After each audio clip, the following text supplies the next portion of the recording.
One of the things that I've had to recognize is just how susceptible those who don't have power, or even those who are adjacent to power, just how susceptible we are to coerciveness. Like, I'm a pretty strong person. Those who know me probably think I'm a little too much that way.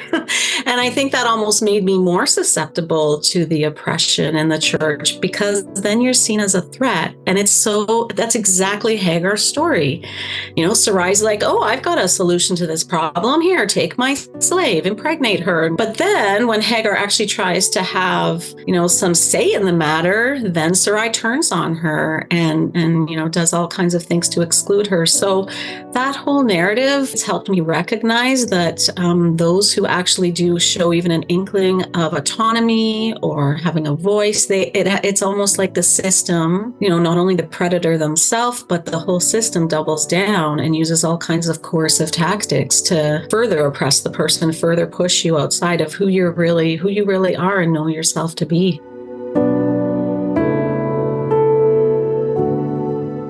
Welcome back to Prey vs. Predator. My name is Jill, and we're so happy to have you, our listeners, here today. And we are also thrilled to have Carolyn from Hagar's Voice speak to us. We have wanted to talk to Carolyn for months. Yes. Hagar's Voice is an organization that exists to support survivors of clergy sexual abuse and advocate to move the needle against abuse in religious spaces. So welcome, Carolyn. Welcome here. So just off the hop, we have a lot of questions. How did you come? So when this organization was being developed, how did you settle on Hagar's Voice? Who is Hagar? Yeah. Hagar is a woman who experienced clergy sexual abuse and lived with it in secret, as so many do, and eventually shared with someone who she could trust, which is very rare for survivors of clergy sexual abuse, the prey. And she did share and eventually, gathered up the confidence. And we're talking, this took years, close to a decade. Eventually, she did share and move towards disclosure over time. And when she did so, chose to use the pseudonym Hagar to protect herself, which turned out to be, it's hard to know, because that can be a double-edged sword to not really come out as your full identity. But the wisdom of protecting herself was shown, because when she finally did disclose, it was brutal. There was so much vitriol and abuse, and it continues. Her trial is coming up. The online presence and hurtfulness of not only her predator, but his supporters, who are also in their way being predators towards her. It was dehumanizing. And so as that story was unfolding, those people who were experiencing that, as allies and who were witnessing it, just really wanted to do something. And once she did go public, others started to go public and others started to come forward, and there was nowhere to go, or at least very few safe places to go. And so our co-directors, Angela Lamb and Danielle Strickland, came together as that story was unfolding and really created Hagar's Voice in response to the need. So many people were reaching out. And once they did post that this, option was available, it was like the floodgates opened, and it was almost like the evangelical church in Ontario and some of the rest of Canada and North America had their own little Me Too movement. And from there, it was more, we've often said we feel like we've always operated as the cart before the horse, because it was sort of like playing catch up. And to some degree, we're still doing that 2 years later. We've had to kind of get ourselves into some, roles, figure out some platforms, certainly develop some volunteer structures, because we needed more and more advocates as more and more survivors shared their stories and reached out for care.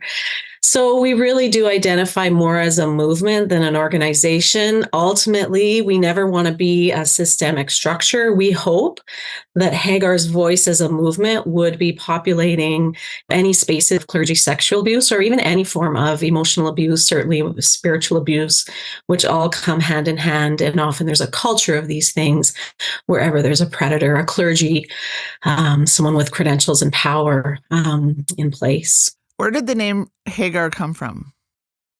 Hagar comes from the story of a woman originally in the Hebrew Torah in Genesis 16, Genesis being the book, 16 being the chapter. And also that would be the Christian, what's called the Old Testament, follows the same kind of book and chapter names for those who aren't familiar with it.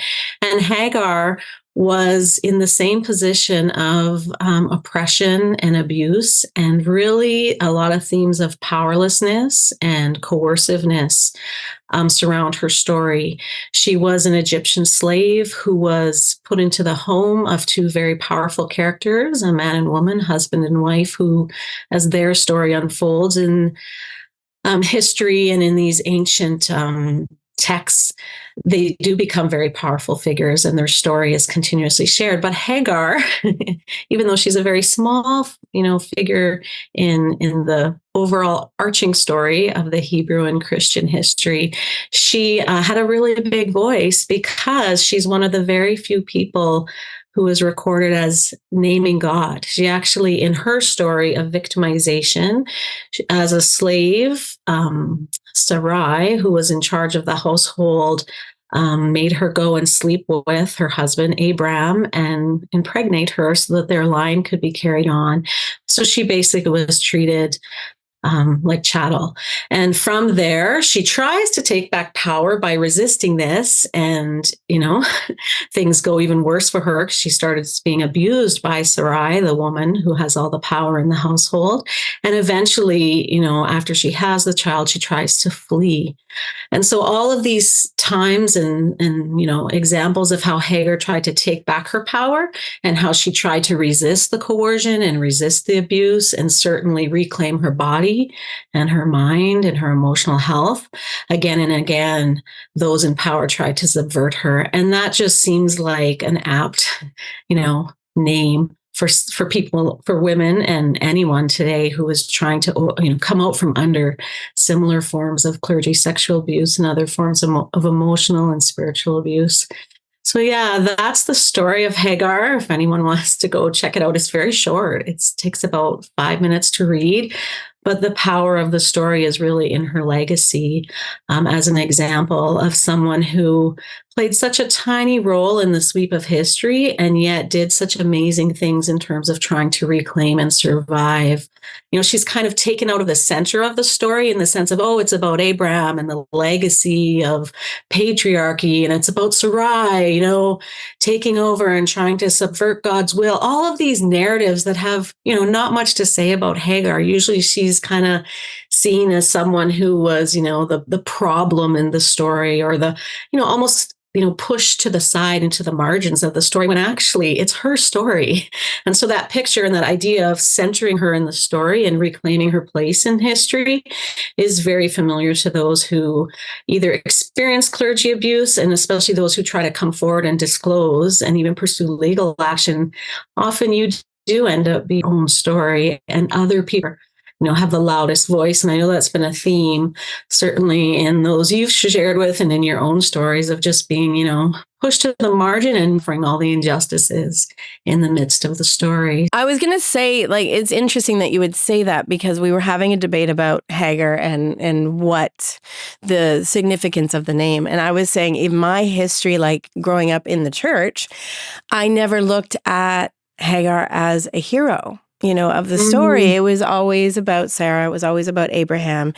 And it's interesting how we grow up and we can start to see, why is that narrative so prevalent? And you were alluding to that. So I just thought it was really interesting. We were all giving each other knowing looks in reference to what you were saying. So thank you for sharing that.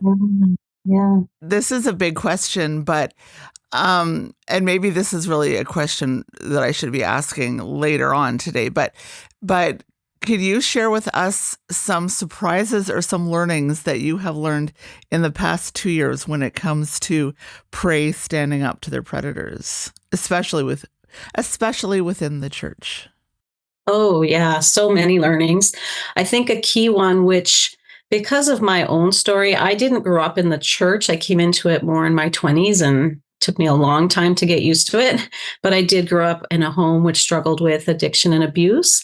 And I think that did set me up for the experiences I had within the church and certainly made me vulnerable to predatorial behavior in its different forms. So, one of the things that I've had to recognize is just how susceptible those who don't have power, or even those who are adjacent to power, just how susceptible we are to coerciveness. Like, I'm a pretty strong person. Those who know me probably think I'm a little too much that way. Mhm. And I think that almost made me more susceptible to the oppression in the church because then you're seen as a threat. And that's exactly Hagar's story. Sarai's like, oh, I've got a solution to this problem. Here, take my slave, impregnate her. No, it's fixed. But then when Hagar actually tries to have some say in the matter, then Sarai turns on her and does all kinds of things to exclude her. So that whole narrative, for years especially, it's helped me recognize that those who actually do show even an inkling of autonomy or having a voice, it's almost like the system, not only the predator themselves, but the whole system doubles down and uses all kinds of coercive tactics to further oppress the person, further push you outside of who you really are and know yourself to be. Well, that's one thing that we have found as well, is that predators pick strong prey. Mhm. Predators Oh, yeah. do not pick weak prey. Prey Yeah. are Yeah. strong, and yeah. Yeah, I agree with that. And the other thing that's interesting about that is how many women in leadership roles, in whether it's the church or organizational ministries, in evangelicalism. I know this is beyond evangelicalism, but that's just my frame of reference. I haven't really been part of a larger denomination in terms of the higher church, but my guess would be this would be echoed. It's probably a familiar story in those spaces, but that's not my story to tell, or, I'm not as familiar with that. Another thing that when we think about learning that is so interesting is I come from, two of my specializations are trauma recovery and grief and loss recovery. So I kind of had like a professional background in those things. Like I knew about those things. I supported people in those things. I was trained in those things. I continue to learn. And when it came to my own experiences, I kind of thought, oh, well, trauma is something I experienced in the past. It's part of my story.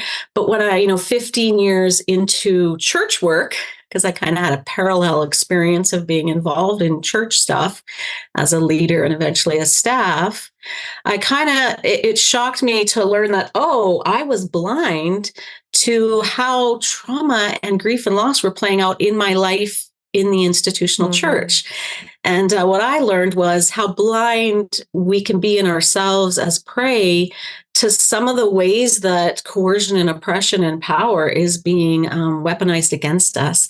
And, it took me till I was almost 40 before I really woke up and went, oh, these things that I'm supporting my clients with and supporting groups. I worked with residential school survivors a lot. Those things I'm supporting them with, I've been experiencing and living. And it took me a while to work through that, and certainly some therapy and some good friends to support me when that reality hit home.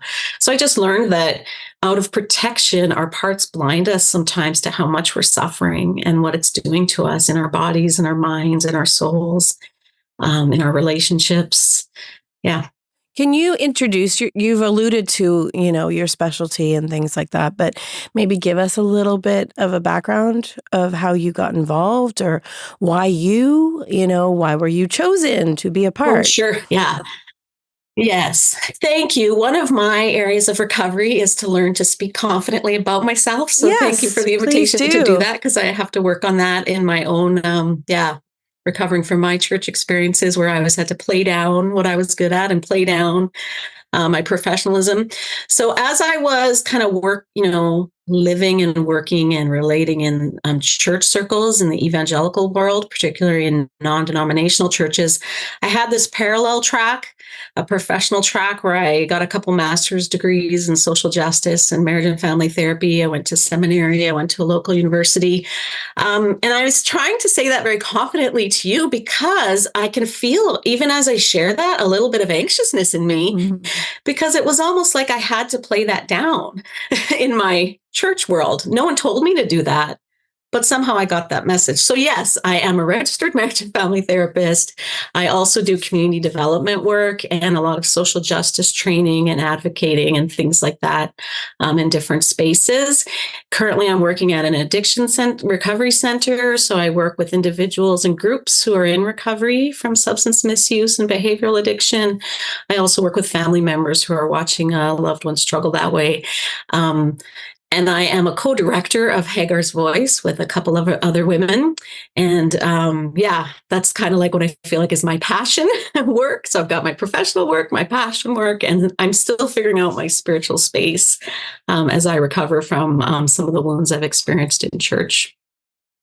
Thank you for sharing. I think it is interesting about how we can own our own knowledge and understanding and even abilities in these spaces, because I agree with you. I think often if in those kind of, I don't know, maybe not every church, but those evangelical spaces, often it was people without any sort of degrees were kind of uplifted, like God's anointed them. And then if other people come in with degrees and understanding and education, it was dismissed or downplayed. So It's from the world. It's yeah. from the world. So I just think we need to own those parts of ourselves. And you know, I think it's great. So were you in contact with the other founding members of Hagar's Voice, and that's how you got involved, or did they seek you out? Or Yeah, I was. So originally I mentioned Angela Lamb. She was one of the original co-founders with Danielle Strickland. Her and I were in a friendship, and then it was a pretty intense friendship because we just get along really well and we really click. And as she was figuring out how to kind of bring substance to the movement of Hagar's Voice, she was consulting with me. It sort of started off as just friendly conversation. And I guess that's why I kind of have to think a little bit about how I did get involved in Hagar's Voice, evolved as so many things do in the movement in its own natural way. And you kind of almost wake up to the reality that, oh, this is something, not only is this something I really care and from a justice perspective want to support, it's part of my story. I have to kind of, take account of that. So as the people, and that's true of a lot of our volunteers and people, we don't have any, we don't have any funds or resources. So, we don't have any staff, although people certainly function at a level of staff in the way that they contribute their time and energy and expertise. But as people get involved, sometimes we find that it can be a little bit of a wrestling season because it hits so close to home for many people. And a lot of them are experts or have prestige in their fields. And then they come into Hagar's Voice and it's like, oh yeah, I'm caring for these people and supporting them as an ally. But then it also shows me how much work I have to do. And that was certainly true of me and my friendship with Angela. In the way I was like bringing my expertise, we also were talking about our own stories and doing our own healing and going deep into places. She was opening safety for me to talk about things I hadn't talked about before, or hadn't gone into that much depth in, or owned the way it had impacted me. So as that evolved, I took on more roles and started running a few things and developing some curriculum along with the other volunteers and co-directors. And as that increased, I just took on more responsibility. And then eventually Angela's like, okay, let's get real here. You need to be part of this thing. There's no more just consulting. You're more than a consultant. And I found this was not that long ago. It was probably last spring. And I went, oh, well, let's think about what that means. And it's taken about 6 to 8 months to figure out what it means. So now I am a co-director of it, which is lovely. It's a beautiful title to have. It means a lot. But the most important thing it also means is that we're getting more organized and we have a better sense of the direction to go in to better support people. PJ has been furiously writing as you have been speaking. So I know she has questions. So PJ, you go, girl. Sure. I get mocked for my note taking. You see, I just have so many. As you're speaking, I have like 1,000 questions. But I actually almost feel like these questions are a whole other episode. Here's one of the thoughts that came to me as you were speaking. Is as you were, not just you, but as this kind of the sort of nascent movement was beginning, it sounds like there was really this lack of language for what you were actually looking at or dealing with. And I know that was part of the impetus for this podcast was as I had personally been stuck in a course of control situation. I didn't know what I was looking at or what I was experiencing, and I didn't have a language. And so, there's, that old idea in certain parts of the world with certain individuals, there's like, take, for example, somewhere that there's snow 24 hours a day, 7 days a week, they have like 18 words for snow. So they see 18 types of snow. But I have like 3, like packing snow, fluffy snow, icy snow. Yeah. Okay, 4. I got 4. Yeah, okay. So I only see 4 types of snow.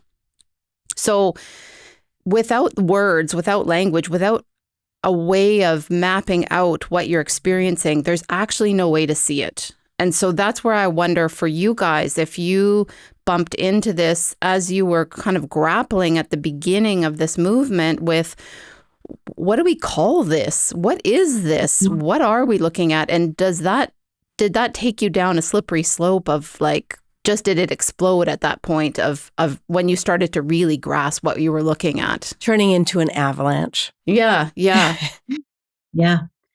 And what we know about avalanches is you can get snowed under. Yes. And lost. Yes. Right. Yeah. Thank you for that. You're really putting into words what our wrestling has been. And as we've wrestled, we've always been prioritizing the needs of the people coming to us for support. We call them survivors or light bearers. Certainly they would be in the language of your podcast, Pray. So yeah, exactly what you're saying is true. All I can do is affirm it and add that as we've been working, what's been beautiful is how open the people who are involved as volunteers and advocates, and even the 3 of us who are now acting as directors, and certainly the founders, Danielle and Angela, it's almost constant how we have to kind of say, oh, we're going to try this. And then we start doing that and we go, that's not enough, or that has to be wider or bigger. I think what I would call it is like knowledge building. Where I live, there's a lot of Indigenous knowledge keepers that I get to interact with. And what I love being exposed to is the way that they hold knowledge. They have language that they hold their knowledge with, that then they offer to people to create praxis from. And I think that this whole movement that's happening, not only in Hagar's voice, but also, I think across North America, certainly I'd like to say internationally, but I don't want to overstep. I think there's lots of wonderful voices that can speak for themselves in those contexts.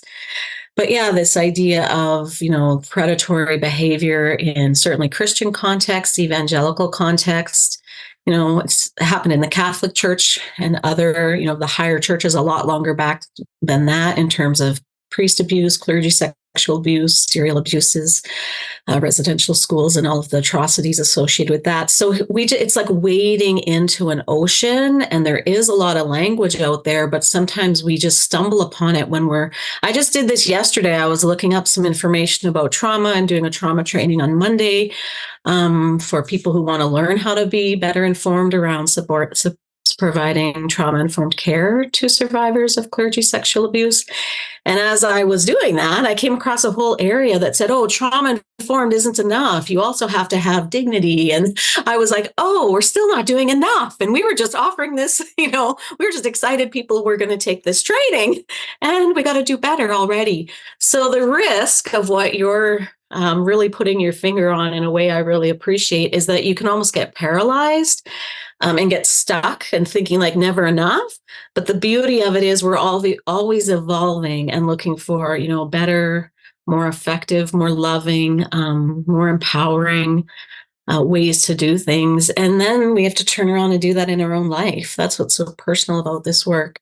So yeah, I said, yes, you're right. And then I said that you said it best. And then I added a bunch more words. But even as I'm sharing this with you, I can feel in me that risk of paralysis of like, oh, there's so much. And there's a lot of wonderful people who've already been doing a lot of work. Certainly, someone we refer to a lot is it's Diane Langberg.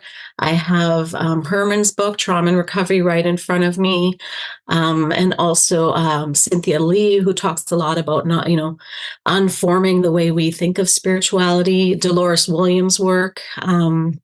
Just to name a few, especially coming out of the tradition of Black womanist theology, I think that there's a lot that we can learn in the Western Church about unforming and decolonizing and deconstructing the ways that we think of this stuff. So part of the problem is like accessing that information and making sure we're not just sticking with in a linear way with those voices we've always heard, because they don't always have the answers. We have to move beyond.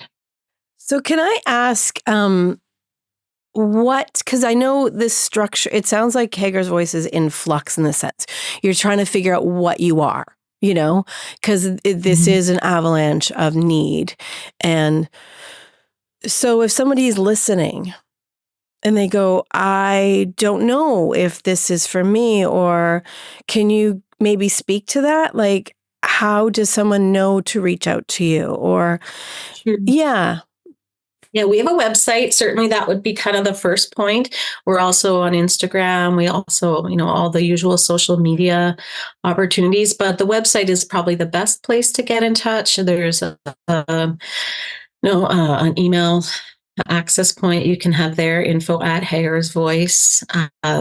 Easiest thing is just to Google Hagar's Voice, and you'll find it. Some of the things that we also do, we're hoping to do more of, is bringing survivors together to just sort of support them with training. We have a trauma-informed training online, which isn't necessarily for survivors, but sometimes allies of survivors can access that, and certainly they do. But mostly, that'd be the first point of contact would be the website. You could follow us on social media just to get to know us a bit and get our vibe a bit, because certainly there's always risk and fear and normal things that we always encourage, people in that place of just starting to think about whether or not they have experienced clergy sexual abuse, which might sound strange, but we can talk later about all the reasons why that's even questioned in the survivor themselves. So we always encourage people to go slow, check us out, learn about us. You can contact. We have an intake person who receives all those emails and tries to figure out which direction. So even though we are a movement and we are certainly in flux and we are certainly trying to figure ourselves out, we have been operating for 2 years. So we have a system in place, a very solid system. And what happens if a survivor reaches out and says, yes, I want to, get some support and figure out what's next for me, they are kind of go through a bit of a process of connecting with our advocacy lead. And she kind of assesses for what would be the best stream that would suit that person's needs. And often that looks like getting paired up with a trained advocate. And often that person comes with their own background, professional background or training or some kind of, expertise, whether it's personal, ministerial, professional, that would lend to that advocacy role. That was my wondering is, if people are listening to this and they're like, maybe I actually have experienced clergy abuse, but they just don't know. And maybe that is a good spot for us to start our next episode. Do you have a list? What are the questions that we can ask ourselves? And then, and what do your supports look like? Yeah. And also you mentioned some resources or books. Can you recommend maybe one or two that if our listeners are really interested, they would like, yes, I want to read that. One or two. Yeah. One that I'm reading right now, usually books that actually it's right here beside me, books that I recommend usually come out of what I'm looking at right now. Diane Langberg's Redeeming Power, Understanding Authority and Abuse in the Church is certainly one. Sometimes people aren't ready to come at it that directly. So an adjacent book that's more general, a church called Tove a few years ago, and it actually just comes from more of a theoretical, wider lens that can can feel a little safer for people who aren't even sure if this is abuse of power. And abuse of power takes on so many forms in the church, unfortunately. Yes, clergy sexual abuse is what we focus on, but there's emotional abuse, which I know is a big part of your content, and there's spiritual abuse, and then there's just relational abuse. Like, it comes in so many forms we don't even always know. But what I really want to emphasize is that if there's something in you that is poking at you and questioning and, giving you that unsettled feeling, then please listen to it. Please notice it in your body. Please, go to someone if you have someone safe, and, don't share too much, but just start to, share that question. And we always invite people to have a posture of curiosity. That's the safest way to kind of approach this. If it's new to you, to even consider whether this has happened to you, just get really curious, start to notice some patterns, start to inform yourself from, someone else's story. If you feel safe going online, you can go online, and there's almost too many podcasts out there, but certainly this one is a great one. Certainly Danielle Strickland's podcast is a great one for that, especially there's a couple of series. She's doing a wonderful series. I think it just wrapped up. So yeah, go and access those places where you can kind of sit with yourself and just notice what really clicks as you read these words, what really resonates in you. What does your body do when you hear that description of clergy sexual abuse or other forms of, coercive abuse in the church? And just see what happens. There's documentaries online. So I'd say just get, curious and start to explore. And keep yourself safe as you do that, because it can be really triggering when you suddenly have it. Like I said in my story, when I started realizing, oh, this is me. That was about 6-7 years ago. Like, I kind of knew I had experienced emotional and spiritual abuse in the church, but it went on over 15 years.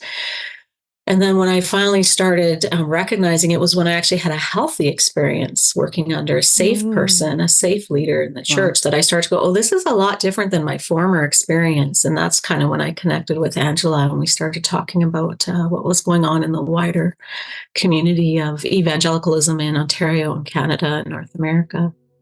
Thank you so much. This is part one of our two-parter, I guess, with Carolyn and Hagar's Voice. So thank you so much for being a part of this and sharing all that you have brought to the table so far. Please come back and listen to part two. We are so blessed and thankful to have this wonderful organization being represented here, or movement being represented here. And please look for us on social media. We would love your support. Give us a thumbs up. Go on our Patreon. We do have a Patreon. So whatever support you can give us, we really appreciate it. Thank you. And we'll see you back here for part two. Thanks, Carolyn. Thank you. Thank you.